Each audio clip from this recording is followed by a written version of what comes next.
হুজুর, আমার 3টি প্রশ্ন। মৃত ব্যক্তির জন্য 4 দিন ও 40 দিন পর সমাজের সবাইকে দাওয়াত করে খাওয়ানোটা সওয়াবের কাজ কি? মৃত ব্যক্তির পাশে বসে কোরআন মাজিদ পড়া ও খতম দেওয়া কি সওয়াবের কাজ? আমরা যে কবরস্থানের পাশে গিয়ে বলি আসসালামু আলাইকুম হালাল কবর, এটা কি ঠিক কিনা?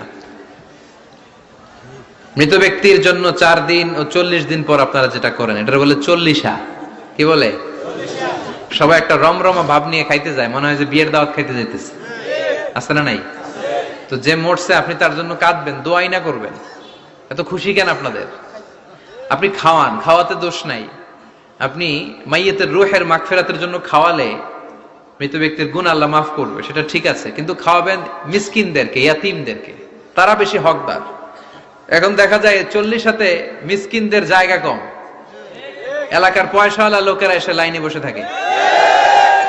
আমি দেখেছি যেটা, কিন্তু দরকার ছিল আমার আব্বা মারা গেছে, এই এতিমখানায় আমি একটা গরু দিয়ে দিলাম, ওরা সারা বছর খেতে পায় না, ওরা খাবে, খেয়ে আমার আব্বার জন্য দোয়া করবে, ঠিক কিনা? আর সবচেয়ে বেশি দোয়াটা কবুল হবে আপনার আব্বার জন্য। আপনি যাকে দোয়া করানোর জন্য আনলেন, উনি কি আপনার আব্বার জন্য কাঁদবে? আর কাঁদলেও এই কান্নাতে আন্তরিকতা কতটুকু, এটা প্রশ্নবিদ্ধ। কারণ উনি আমার বাপের লেগে কান্দে, আমারই চোখ দিয়ে পানি বের হয় না আমার বাপের লেগে। ঘটনাটা এরকম, তাই না?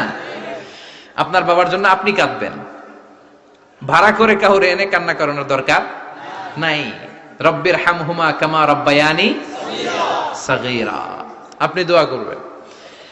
ইসলামকে আমাদের মানতে হবে ঠিক তেমন বিশ্বনবী শিখিয়ে গিয়েছে যেমন। বিশ্বনবীর জীবদ্দশায় বিশ্বনবী ওনার প্রথম প্রিয়তমা স্ত্রীকে হারালেন, নাম কি? খাদিজা।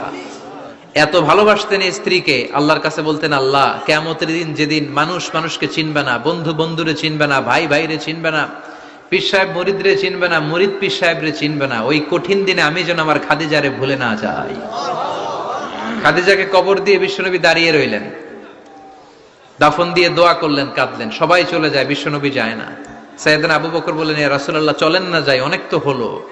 বিশ্বনবী বললেন, তোমার মনে চায় তুমি যাও, আমি বসে থাকবো। আমি এখানে দাঁড়িয়ে খাদিজার কবরের 3টা প্রশ্নের জবাব দিয়ে এরপরে বাড়িতে যাব।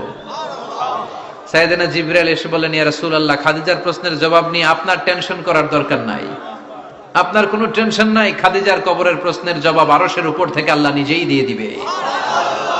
এজন্য মা বাবার জন্য আমরা দোয়া করব, আমরা সাদাকা করব। মৃত ব্যক্তির সামনে বসে কোরআন পড়া যায় কিনা? হ্যাঁ, হাদিসে এসেছে, ইকরাউ আলা মাউতাকুম সূরাতা ইয়াসিন, তোমরা তোমাদের মুমূর্ষ রোগীদের সামনে বসে, মৃত্যু পথযাত্রী এদের সামনে বসে সূরাতু ইয়াসিন তেলাওয়াত করো, তাহলে তার মৃত্যুর কষ্টটারে হালকা করে দিবে কে?